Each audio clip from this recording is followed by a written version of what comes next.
Now we will explore how to move within the PCB environment. The commands for moving around the PCB environment are very similar to the commands you use in the schematic. The commands can be done in all three PCB view modes. Switch to 2D mode by pressing the 2 key. Hold the right mouse button. The panning hand appears, and moving the mouse will drag the view around within the PCB environment. Scroll the mouse wheel forward or back to scroll within the PCB vertically.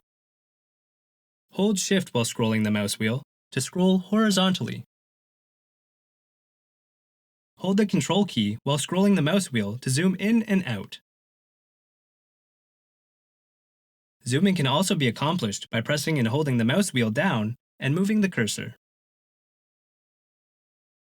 In this tutorial, we have explored how to move within the PCB environment. The next topic will focus on view commands.